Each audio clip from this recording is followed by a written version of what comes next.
fisiknya, bukan akalnya, tetapi ruhnya. Karena orang kayak Abah Anom dan guru-guru thariqah yang lain itu adalah orang-orang yang diberi kewenangan untuk membimbing rohani manusia. Nah, sebetulnya di antara kita yang paling pertama kali ada kan roh. Dan tubuh mah kemarin kan begitu ada orang hamil gitu kan di usia 3 bulan 40 hari ruh ini baru turun kan.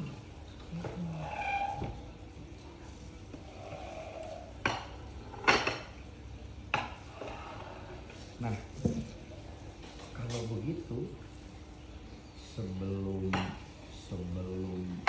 ruh ini eksodus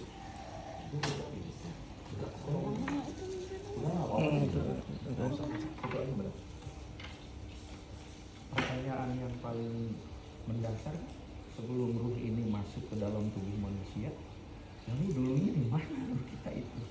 Itu pertanyaan esensial kan? Karena ruh kita itu hidup di lingkungan ilahi, karena ruh kita itu percikan dari ilahi. Semua ruh itu percikan dari ilahi, dan ruh yang tersempurna itu hanya ada pada tubuh manusia.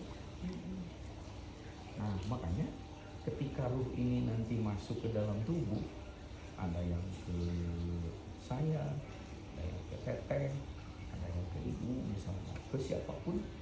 Nah, ruh itu tadinya itu hanya mengingat Allah saja, karena tidak ada yang lain, dan dia tidak punya pengetahuan yang lain, tidak punya kenalan yang lain. Pokoknya hidup di lingkungan Allah saja. Lalu kemudian di Quran disebut wa nafakhtu fihi min ruhi, lalu kemudian ruh itu di download lah istilahnya ke tubuh manusia. Dikatakan Allah sendiri yang mengatakan, kan ruh kita sebelum diturunkan masuk ke mana dia tanya dulu, lu nanti bakal keluar dari lingkaran gue gitu loh. Nanti hidup di sana itu banyak yang membuat lu lupa, kira-kira gitu. Inna kuna nada kopilin. Pada saat dia di dunia. Pada saat kalau lu udah di dunia itu nanti bakal lupa pulang. Itu Allah yang menyatakan di Quran surat Al-An'am 172, Al-A'raf 172. Maka setiap ruh itu istilahnya ditanya dulu. Kalau lu nanti udah keluar dari sini lu bakal inget gue nggak, kira-kira gitulah kalau bahasa kita mah gitu kan. Kenapa para ruh itu bertanya kenapa ya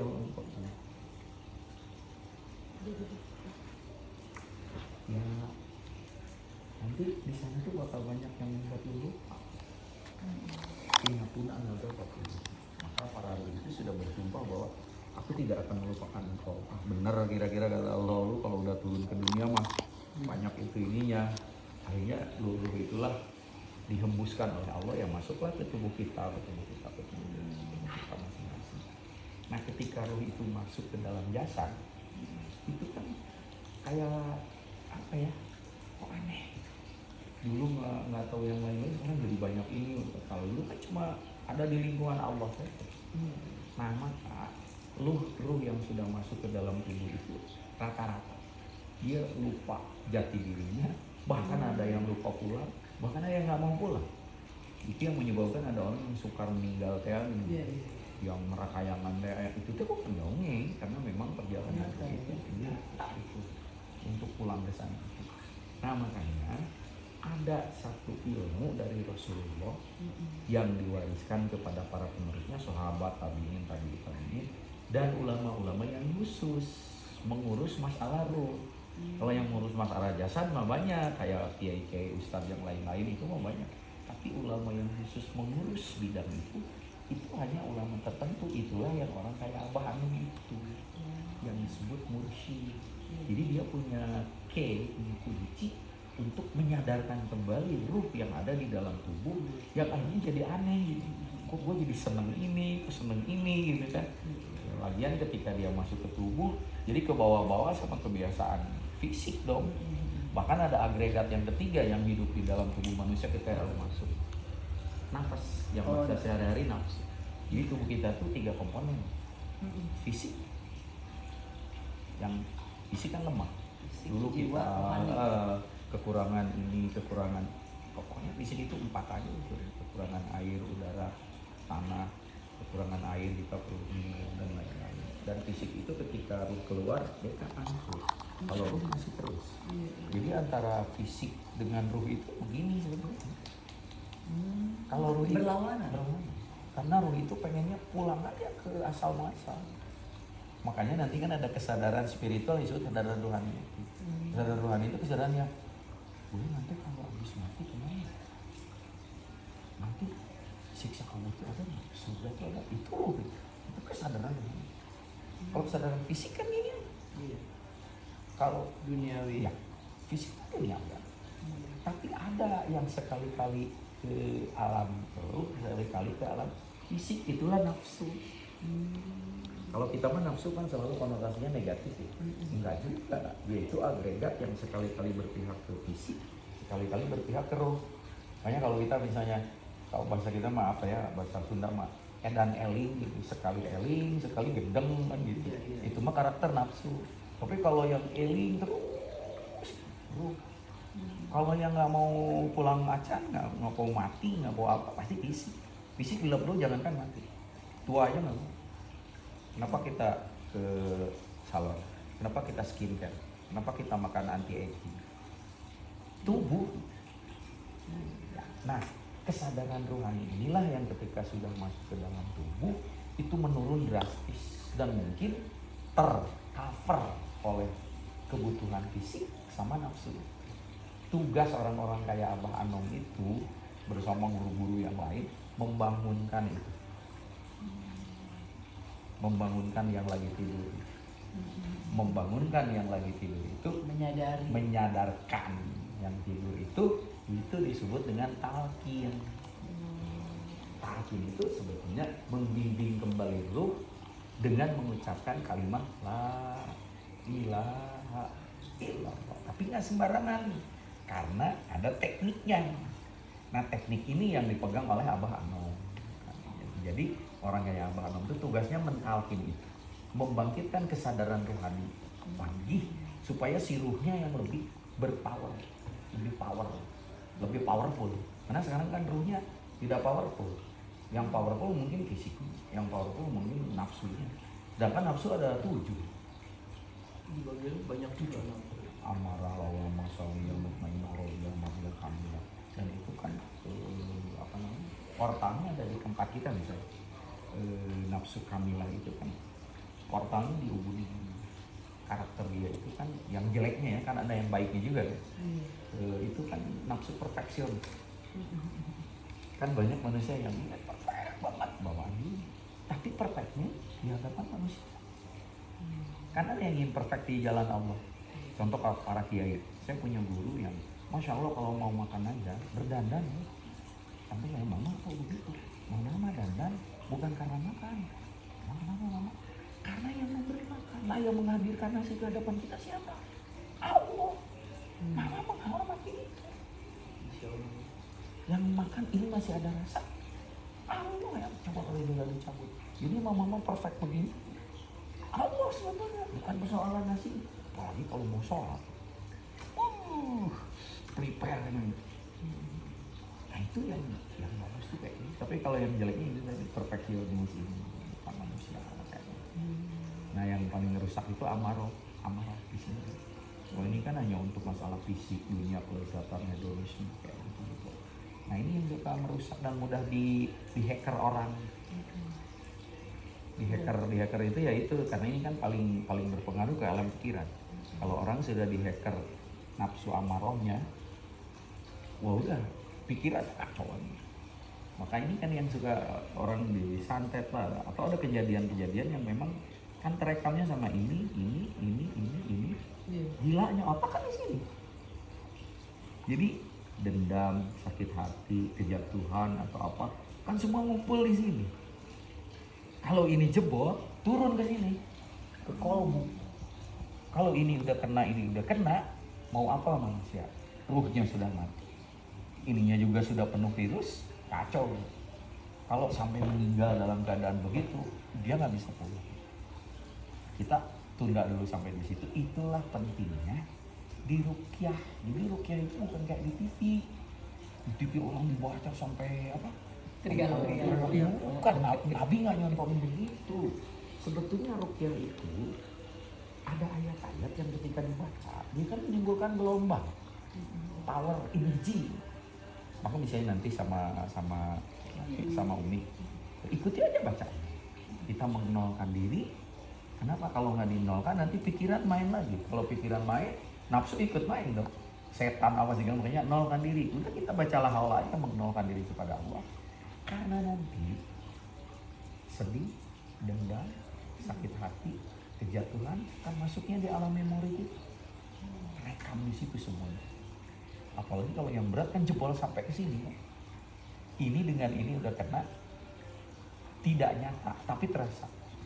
Yang ujungnya sedih, depresi, ya kan? Kita hilang arah dan lain-lain. Itu karena virus-virus itu yang masuk ke situ. Itu nggak bisa dibersihkan pakai apapun. Nggak bisa dibersihkan pakai apapun. Karena sudah dalam bentuk energi. Sakit hati itu energi, kan? Dendam itu energi, kejatuhan itu energi, depresi itu energi. Dan semua masuk di alam memori. Nggak ada yang bisa mengintervensi masuk ke alam memori kecuali bentuk energi lagi. Dari mana itu? Itulah dari doa itu. Maka ketika nanti Umi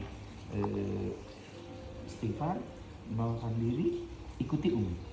Nah, ketika kita membaca doa itu, si energi dari doa itu masuknya ke situ, ke alam pikiran.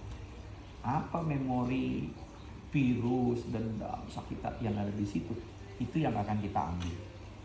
Kalau itu nggak di-delete, sampai kapanpun dia trigger lagi. Maka rusak. Fungsi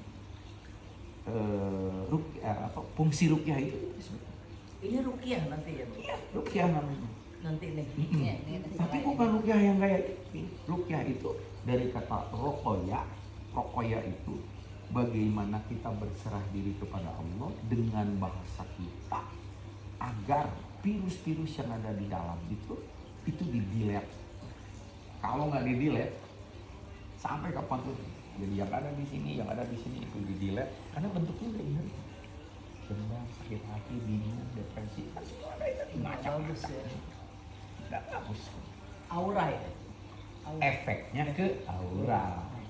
Kan manusia itu tergantung di dalamnya. Kalau di dalamnya virus, ya keluarnya juga. Gilanya mengundang virus lain. Karena kan ada medan magnet ini yang disebut vibrasi. Maka kalau bahasa psikologi kan, do what you think. Karena apa yang ada di pikiranmu begitu, dia Itu kayak afirmasi. Iya. afirmasi, law of attraction, law of affirmation itu sama. Dan itu pusatnya ada di pikiran. Maka pikiran itu adalah magnet terbesar. Apa yang kamu ada yang ditanam di pikiran, itu akan mengundang. Selagi itu belum dihapus, datang lagi. Contoh gini, ada orang yang dapat ilmu nyopet, ceritanya ya. Dia datang dari Surabaya ke Jakarta, dia nggak bakalan ketemu dia. Karena medan magnetnya dia medan magnet copet. Kenapa kita ketemu orang bermasalah terus?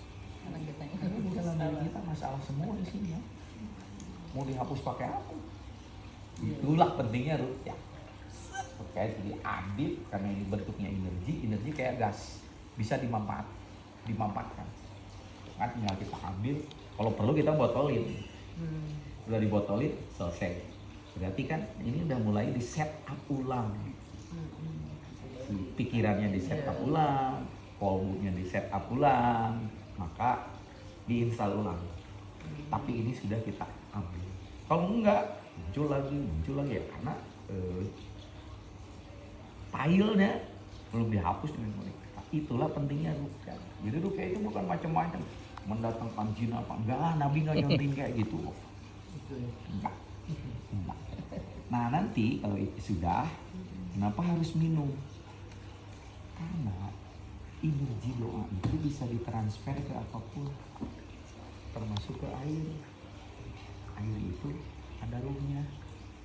Semua yang bernyawa, yang hidup, pohon, ada ruhnya. Air itu ada ruhnya. Yang teliti bukan kita loh, Mas Arul Emoto. Makanya ya kita kalau di air, depan air tuh ngomong yang baik. Nah, Itu betul. penelitian Iya Mas Arul kan? Emoto. Iya. Kenapa air jam-jam itu hebat? Karena kan kita minum kan masuk ke dalam. 70-80% tubuh kita tuh air. Maka yang paling mudah membersihkan seluruh virus-virus yang ada di tubuh kita sampai ke sel, air. Karena air bernyawa atau punya ruh, maka ketika kita doain, dia menangkap getaran energi itu. Nah, jangan sembarangan ngomong di depan air itu, dia akan merekam. Itu kan penelitian, sains. Kalau dulu kan kita ngomong, kiai doain ini, oh bid'ah itu boleh lah. Kenapa juga sekarang kan? Pak masa kiai ngomong dibidahin, kalau masa Ruh Emoto kita percaya. Itu sebetulnya vibrasi energi. Nah, nanti air ini karena sudah diberi energi, didoain misalnya sama Umi, begitu kita minum, itu yang paling cepat untuk detoksifikasi dari racun-racun di alam pikiran. Ya. Kenapa? Karena kalau bacaan kan hanya di mulut. Maka kita bantu, meskipun sekarang misalnya ibu Jadi dikasih. jasmani rohani lah. Nah, kan kita punya dua komponen itu, yang jasmani sama pikirannya nanti tetap dikasih doa, ya kan? Jangan main-main dengan doa. Doa silahul mukminin, doa itu senjata orang mukmin. Kalau senjata, kan harus kita kenali dulu, lalu harus kita pelajari, lalu harus kita asah untuk diinstal ke dalam tubuh kita. Jadi kalau misalnya doa itu kayak software, emang doa itu software antivirus. Makanya harus dibaca. Begitu doa itu dibaca, itu sama dengan antivirus itu kita instalkan. Taruhlah tubuh kita itu laptop, ini beli antivirus dong. Apa memang cuma ditumpangin di atas antivirus itu bekerja? Kan enggak, kan harus diinstalkan, harus diaktifasi. Kayak aplikasi di HP, aplikasinya ada, kalau nggak diaktifasi kan nggak bisa. Makanya kan nanti doa itu adalah untuk mengaktifasi, memberi energi. Energi apa? Kan ada kekuatan besar yang sekarang tidak berfungsi menghandle itu. Apa? Ruh. Ruh itu sekarang nggak punya energi, maka dia nggak bisa menjadi handle feeling kita. Mestinya kan ada masalah, ruh itu kan nanti yang bekerja. Sekarang kan ruhnya Nggak bereaksi. ya. Makanya virus-virusnya kita buang, ruhnya kita bangkitkan. Nah, disitulah pentingnya nanti ada doa. Makanya kan doa harus dibaca untuk bagaimana membangkitkan. Kayak HP aja, HP itu lowbat, maka itu charge. Nah, kemudian kenapa air?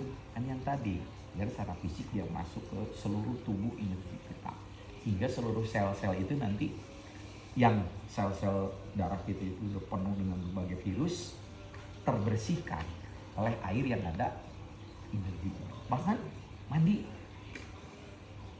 misalnya, tapi mandinya pakai garam, ada yang pakai sirih. Kenapa? Karena itu bahan-bahan alam yang memang oleh Allah. Ambil sirih. Karena itu bahan-bahan alam yang di dalam bahan itu Allah menyimpan rahasianya. Contoh, Allah menyimpan panas pada api, Allah menyimpan keras pada besi, Allah menyimpan dingin pada air, Allah menyimpan antibiotik supranatural pada sirih. Misalnya kalau ada orang kena sihir nih, sama tablet kimia nggak mungkin. Emang ada sekarang ini tablet anti sihir? Nggak ada. Tapi kalau dengan bahan alam itu kayak sirih itu bisa hilang. Apalagi sirihnya didoain. Kita kan nggak pernah tahu benturan-benturan yang ada ketika suami kita atau orang tua kita yang bergelut di dunia politik, di dunia bisnis. Kita ini negara agraris kultural. Negara agraris kultural itu salah satu budayanya magic. Believe or not. Quran menyebut itu namanya sihir. Sihir itu metafisik, tapi dampaknya fisik. Contoh, orang sakit, bawa ke dokter, didiagnosis apapun, Nggak ada. nggak kelihatan. tapi efeknya ada. Berarti ada penyakit yang etiologi atau penyebabnya itu, yang tadi itu sesuatu yang metafisik. Fisik itu akibatnya saja. Orang kan mengobati akibatnya. Kalau penyebabnya nggak diambil, makanya kan ambil dulu ini, begitu didiagnosa baru kena obat fisik. Itu benturan-benturan di negara kita. saingan jambatan. Hanya itu, mohon maaf ya, di depan kampus saya itu banyak pedagang nasi kuning, nenek-nenek. Jadi saya tuh langganan ke situ. Tiba-tiba saya langganan ke situ, si nenek, nangis dong gitu, Pak Haji. Kenapa ya? Para pembeli teh lewat sini. Kayak kios mati nggak kelihatan, padahal di pinggiran jalan dong. Kenapa? Itu ada yang baru di bawah pohon, dia jualan nasi kuning. Semua kesana, ini kayaknya kelihatan. Saya ketawa aja, orang Indonesia kerjaannya kayak gini ya. Ini cecek-cecek nih, karena ada sesuatu nggak? Karena kata yang ada tanah lah, dikira mungkin dari angkutan truk, itu kan dump truck suka bawa tanah. Saya cek ke situ, nih, saya beli air, minum. Si Api mana, si Abah? Tuh cina mau kesini teh tidur ya. Ini juga kena radiasi. Bangunin suruh minum ini, cuci muka. Terus ini tabur-taburin itu. Di mana nih tanahnya? Itu sebelah situ. Cek kuburan. Itu tim nasi uduk. Rebutan jabatan. Gelap kalau udah urusan nafsu. Nah yang kayak gini-gini, taruhlah nembaknya ke suami kita. Dia nggak kena karena dijaga oleh Allah. Dia bisa keluar. Ibu bilang tadi Makanya begitu kena, kenapa begini, kenapa habis. begini. Ada santet yang lebih berbahaya. Dia nggak ke fisik, tapi ke alam pikiran. Dalam pikiran. Jadi orang teh kayak di hacker gitu. Kayak ada dua kesadaran. Tapi ya percaya nggak percaya ya, Pak Umi, saya tuh kayak malas mau kemana-mana. Saya mau di rumah, badan saya kayak lemas. Terus saya kemarin tuh saya pergi, terus ada orang ngomong gini, Mbak, itu di rumahnya banyak ini orang. Kiriman orang. Terus pas mau masuk ke mana? Security itu udah kayak panas. Itu banyak Mbak. Saya kan Ubi boleh cek, saya tuh kan nggak begitu-begituan gitu nggak. Apa ya? Saya pikirnya Ya, karena seperti kita hari sholat gini gitu-gitu kan enggak ya. Tapi sebenarnya sih waktu anak saya juga kampanye waktu lalu di satu daerah tertentu sakit perutnya terus sampai nggak bisa ngomong. Sebenarnya saya udah ternyata magic tuh ada. Terus dengar lagi almarhum ini dibuat orang deh. Cuma saya nggak tahu mau ngapain gitu kan, nggak tahu kemana gitu. Apa sih? Terus yang sekarang saya rasain biasanya saya pagi ini kayak lemes, aduh mesti keluar, aduh mesti ini males gitu. Terus saya sampai buntu mau cari peluang aja saya sampai Memang dibuntukan. udah nggak tahu. Ditutup. Udah nggak tahu saya kemana. Biasanya nih Pak, saya tuh kalau udah telepon, oh saya Iya, ini betul. itu cepet banget. Karena Saya bisa dalam sekejap tuh demi Allah nih, saya minta tolong aja, oh sekian, Iya. bukan ratusan juta lagi. Ini nggak ada, biar saya maksudnya saya mau makan aja saya udah nggak tahu ke siapa.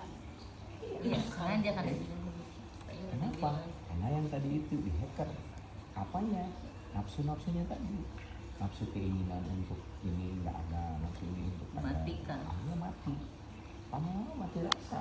Terus Itu saya yang nggak nyerang ke bisa alam pikiran. kayak dia ini ada ini kerjaan ini kayak gini pasti nggak, kayak saya ragu, gue males lah kalau nggak pasti ini itu bisa begitu nggak? Kalau nggak terpaksa gitu saya mau pergi kayak tadi tuh.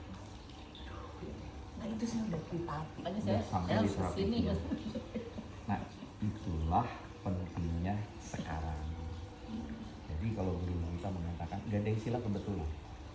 Kalau orang bilang kebetulan berarti Allah itu tukang nggak sengaja atau Allah kan al-mudabbir. Tapi cara Allah menolong itu lewat 1001 cara. Itu dengan cara Ya, dengan cara ini, melalui ini, melalui ini, melalui ini. Ini adalah orang-orang yang pernah mengalami fase-fase yang lebih dari itu. Udah di atas depresi. Kalau nggak segera Allah mempertemukan dengan kita, sama mereka juga mungkin hampir gila. Karena ada sesuatu yang tidak dipahami ini apa, tapi dampaknya nyata. Terus yang bingung, what must I do? Iya. Karena kan dihacker kemauan. Buntu Pak, saya lihat handphone tuh ya. Oh, iya. Nih, Pasti. mau ke siapa ini? Aduh ini saya ini Iya. kita yang nanya, kita yang jawab sendiri. Iya. Ini nggak mungkin, ini nggak mungkin. Kayak begitu loh saya. Ini yang lucu klien kita ya. Suaminya dokter spesialis anak, guru besar di Unpad. Istrinya Psikolog. psikolog, psikiater. Tapi Anaknya. mereka menghadapi satu masalah yang understandable. Oh gitu. Hmm. Jadi ilmu istrinya itu sudah wah, nggak tahu dari mana ya gitu. Ya anaknya minta tolong Oh, anaknya iya. dulu dapat jodoh. Anaknya itu dokter spesialis jantung, Bantu. tapi tiap mau dapat jodoh Nggak jadi. nggak jadi. Rasanya lewat. Dengan berbagai. Akhirnya ya itu tadi ini karena ada jamaah kita nggak tahu dari mana lah gitu. Akhirnya ya itu kayak gini, debat dulu. Tapi kan lama-lama. Iya juga ya. Sampai saya tuh bilang gini, Bun sama Bapak mau menyelesaikan masalah dulu atau mau debat dulu dengan saya? Wasting time. Jadi selesaikan Urusan dulu ilmu masalah. nanti lagi. Bapak guru besar di bidang itu, saya guru besar di bidang filsafat, bidang tasawuf, bidang mistik, bidang spiritual. Itu mainan saya. Nantilah di belakang. Yang penting sekarang bener dulu lo alam pikiran. Kalau alam pikirannya masih gitu, sekarang dengan ilmu ibu yang Bakal gelarnya keterima. psikiater bisa. Ibu makin menggunakan obat itu racun. Saya orang BNN, saya tahu persis. Ibu susah tidur, paling makan Valium. Valium 0,05 mg saja itu sudah narkoba golongan 3, Bu. Itu antidepresan. Nah, gitu. Juga jangan berdebat dulu. Sekarang mau berserah diri kepada Allah, tuh dibimbing kok ini. Ikutin aja. Bu. Kenapa? Ternyata kita udah nggak berdaya. Saatnya sekarang berserah diri kepada Allah. Gitu cerita. Sampai Akhirnya, saya nih apa nih kondisi kayak gini terus ke medsos ini gimana pun juga kita punya anak perempuan kan ini Terus merembet ke situ. kesian dan anak itu juga yang saya benar-benar ya, jadi Iya, kan, kan sengaja merembet ke bebannya situ. dalam kondisi beban yang berlapis begini, kita tidak tahu Jadi mana tidak dulu yang harus akan ada diselesaikan. jalan keluar kalau itunya tidak. Enggak. Nah makanya gimana? Oke, kita buang virusnya dulu, kita menyerahkan dulu alam pikirannya, kita set up ulang, kita install ulang. Nanti kalau ini sudah virusnya nggak ada, rasain sendiri sama ini. Kembalikan Sesuatu lagi yang kan. ringan ya. Gitu. Bisa dipakai Karena yang lagi. tadi ada sesuatu yang kita bangkitkan powernya dari dalam. Kalau kita sendiri virusnya udah nggak ada. Kalau virusnya udah nggak ada, mulai kan pikiran jernih. Itu kan yang harus didapat dulu. Nanti ketika itu sudah jernih, alam pikiran kita udah jernih, masuk yang tadi. Bagaimana cara menghidupkan yang ini? Karena ada 3 wilayah nih, ada wilayah ini sama wilayah ini. Yang ini karena di protoplastik memorinya udah banyak virus-virus yang tadi itu. Apalagi virus kiriman ini dan ini. Kadang-kadang sampai sekarang itu nggak fisik kok. Alam pikiran yang diserang. Kalau Lewat alam foto, pikiran hati-hati. diserang, wah, makanya jangan Hati-hati pajang-pajang disimpan di status, sosmed. jangan foto. Pak saya tuh nggak ada IG nggak ada Syukur. karena saya nggak main-main begitu Tapi kan sebelumnya kalau bukan sebelumnya kan ada aktivitas kita. oh Ya itu karena orang udah tahu. Orang tahu nama aja portal dimensi namanya. Kenapa orang mau nyantet suka ditanya namanya? Diemnya. Itu portal dimensi. Nah itulah kepentingan kita untuk rukyah teh etak gini-gini. Rukyah tuh itu bersihkan dulu sebelum virus itu dibersihkan, di clean up, lalu diinstal ulang sampai kapanpun nggak bisa. Pasti kita serba salah karena kita sudah dihacker sama virus-virus itu. Sampai nanti ada begini nih yang real. Anak kita aja melihat sosok kita itu bukan kita, kan real. Ya sudah ada, tapi kitanya nggak nyadar. Kan orang-orang politik, bagaimana dia itu supaya dijatuhkan suaranya? Ini hacker, masukin virus, masukin jin. Kalau orang tahan fisiknya, ngomongnya jadi ngaco. Karena bukan dia, virus kita yang masih. Kalau enggak sakit kan. Kalau mau jadi jelek lah orang. Sekarang tuh permainannya udah begitu. Wah, anggota-anggota dewan di Bandung Barat itu. Udah berapa orang yang dihack? Berapa orang? Bersihin dulu. Iya. Malah saya nggak Dia nggak kena, jangan ikutan. istrinya kena. Udah kita kasih warning kan. Ada yang jadi ketua dewan, istrinya yang jadi korban. Jadi terpilih Meninggal. pas dilantik Istrinya yang meninggal nggak kuat. jalan error. Hancur kan jadinya. Jadi ngeri itu permainannya Kak. Gitu. Nah makanya kayak ini sudah unreasonable. Itu sudah bukan bagian logika. Disitulah pentingnya ilmu hikmah, pentingnya toriko, pentingnya bagaimana kita membangunkan kekuatan yang ada di dalam diri. Karena beda, kita bukan dukun. Kalau dukun dibikin ketergantungan dulu, bukan membangkitkan kekuatan yang ada di dalam diri. Kita tuh mengkaidah, buang dulu ini, bangkitkan ya, buang dulu, bangkitkan. Nanti kalau kehendak manusia sudah ditutup, semuanya habis. Mau sholat nggak bisa, mau mikir nggak bisa, mau apa nggak bisa. Tuh, ujungnya kan diam. Tapi diam juga kan masih ada kesadaran ruh, ada belum mati. Kenapa ya gue begini, tapi nggak maksimal. Nggak maksimal, karena lobet. Nah di dalam tahap awal ini, bagaimana kita membersihkan itu, kita bangkitkan dulu. Lalu kita gain luar dalam, yang dalamnya, yang paling dalam, yang luarnya mandi. Setelah 3 area itu kita bersihkan, nanti muncul yang aslinya. Dan yang aslinya udah bukan gini. Karena belum dicabut. Ya, yang aslinya bukan Hancur ya, begini. Ini udah Ini hancur. udah hancur-hancuran dulu itu. Ini petarung banget. Nah, Oh yang itu yang ada cahayanya. Kalau itu dimatikan oleh orang, oh, Justru Pak, saya tuh sama almarhum, aduh, saya enggak, bagi Justru ini jawarannya ada di sini. kekuatan Ada itu ada di sini. Makanya kan dihajar ini susah, matahari dihajar, rontok semua. sekarang saya nggak ada daya banget Pak. Kamu harus dicabut dulu. Gitu. Udah, ini udah kasih sayang Allah Pak. Nggak ada kebetulan. Melalui orang-orang yang juga pernah senasib sepenanggungan sampai di titik nadir ya. Sampai anak saya ngomong, Mami, it's just not you, Mami. Iya, karena kehilangan jati diri. This is not you. Dia bilang, Mami, ayah aja, Mami bisa. Ayah mesti ini. Ayah kadang-kadang tidur, nggak bisa ya. Ada. Kok sekarang Mami yang begini, ini bukan Mami. Anak saya, makanya saya, aduh, saya nggak ada kayak, Waktu ini masuk di wilayah itu ya, yang kita hajar dulu tuh ini. Yang kita hajar dulu tuh ini. Karena ini Mataharinya. wanita tuh matahari, laki-laki itu bulan. Bulan tuh hanya menerima sinar dari matahari. Kalau mataharinya Mataharinya mati. kan hancur. Makanya saya tuh dari tadi senyum-senyum aja. Masya Allah seorang petarung bisa sampai Jawarannya hilang. sampai hilang jati dirinya ini gimana? Kan almarhum bapaknya barusan hadir beritahu. Ya, saya sudah Ayolah menjaganya sekarang. tapi ini Tangisan yang sekarang kita lihat di sini, ini tangisan yang mana? Karena ini semua udah kehendak Allah untuk menyadarkan kita, untuk menyadarkan siapa engkau sesungguhnya. Bangkit dong. Kenapa? Ini Allah masih nyayangin kita melalui ini. Itu kan cara Allah kan. orang yang ada yang peduli. Jangan terjebak bungkus.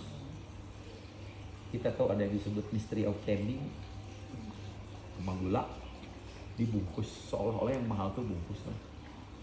Maka ketika ada orang yang nawarin kembang gula, lalu bungkusnya dikelupas, kita nggak mau menerima, karena kita sudah punya sakwa-sangka. Tapi ketika kita memakan kembang gula, bungkusnya kan kita kupas juga. Artinya jangan terjebak oleh kayak ini, jangan terjebak oleh proses. Ini kan hanya cara Allah saja untuk bagaimana kekuatan sejati kita lahir kembali. Itu saya kan tadi senyum-senyum aja. Ya Allah tipe ini petarung banget. Sampai begini. Saya nggak kebayang orang-orang yang ada di sekitarnya gitu yang dulunya si mama itu dulu Macana leungit. dari matanya, dari auranya. Oh berarti ini kena hebat. Maka ayo, you are not alone. Thank you. You are not alone. Nih, Udah dulu. lagi nggak men? Wudhu dulu, udah selesaiin urusannya, berserah diri sama Allah. Botolnya biasa Begitu. dulu. Ada nggak botol? Iya ada. Kalau nggak ada ini. ya. Yuk, Bu. Iya. Makasih ya Pak. Ya sama. Ini buat rituan. Kalau ini betul. Ini air mentah segini. Pakai air mentah sini. Ini aja. buang dulu. Jangan pakai air ini. Air mentah dari Kalau sini. air mentah ada.